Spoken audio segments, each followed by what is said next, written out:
a movie that came out called The Holly. Yeah.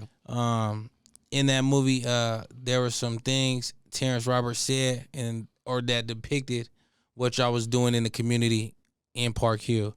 I'll say my opinion, it shows that both parties were trying to do something positive for Park Hill, for sure. And that it just seemed like maybe ego maybe got in the way with that. What was did you see the documentary, and what was your take from it? I did. I finally seen the documentary. It took me 8 years to finally just go ahead and tap into, whatever it was that he was stressing, and I mean, for me, with him, it's always been about self. You know what I'm saying? And if you listen to the movie, if you listen to the book, if you look at the movie, everything's for self-gain. Everything's for, you see what I'm saying? I mean, I haven't heard nothing about community. I haven't really heard nothing about change. I haven't heard nothing about, listen, bro, I'm a regular guy. This is a dude that's running for mayor. How am I important to you? What do I mean to you? You should be going after bigger fish. I watched the debate the other day, and the very first question, he can't get off of that situation, even in his attempt to be mayor. You know what I'm saying? So, at this point, and it's been like that where I feel sorry for him. You know what I'm saying? I really do.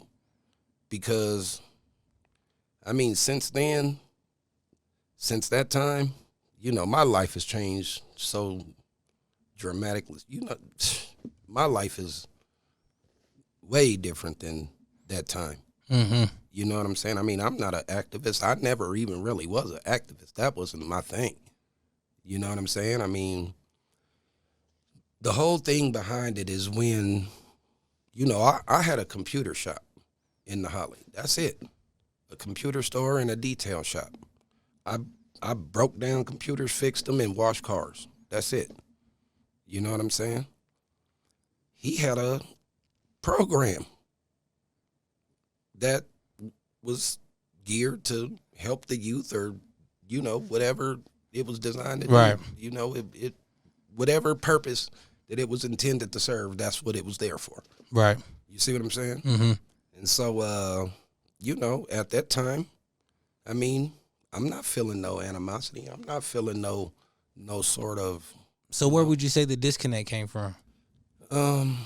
It's crazy because you could say the disconnect came from the shooting, but then as I watched the movie goes before the shooting.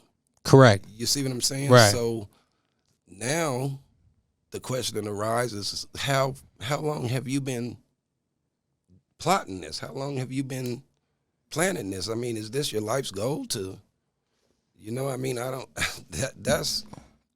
Y'all ain't never had no personal disagreements, never ran across each other, had no ill will towards each other. Listen, it just seemed like it was personal. Bro, listen, when he had his program, I was helping him. I did everything in my power. I was wearing camo. We took a photo shoot with me, Zabu, Bob Jones, the whole nine. I was part of the camo movement, helping him. When he couldn't get funding for his program, I was even unaware that he couldn't get funding for his program. That wasn't my business. I got a whole business to run down the street. You see what I'm saying? Right. It's not my business what's going on with your program. I'm just watching what's going on with you. You see what I'm saying? Right. So now I'm watching you slip back into your old person. You hanging out with the little homies. You hanging out with the little homegirls. You in the back of the park. You disconnected from your program. You see what I'm saying? I'm at this time, I'm a whole civilian. I got a business. I can do what the hell I want. We sit in my garage and smoke weed.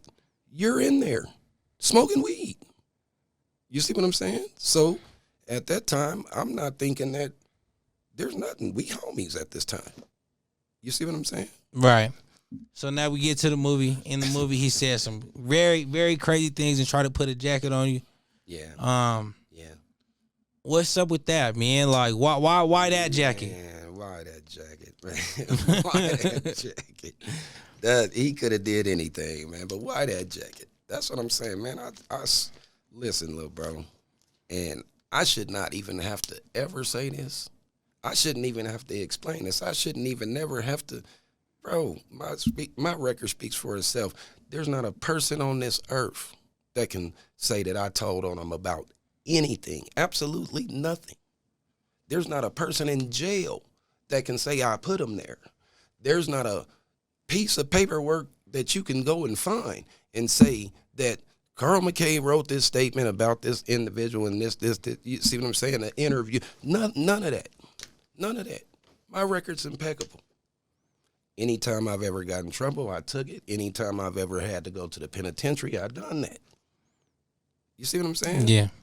And I went 3 times. I'm not proud of that. You see what I'm saying? And had to come out, turn the corner, and even in the midst of turning the corner, still faced bumps in the roads and hiccups. And still, you're not going to find an individual that can say, Carl Mckay told on him, Carl Mckay's on my paperwork, Carl Mckay's it. You're not. Just not true. Just not true, little bro.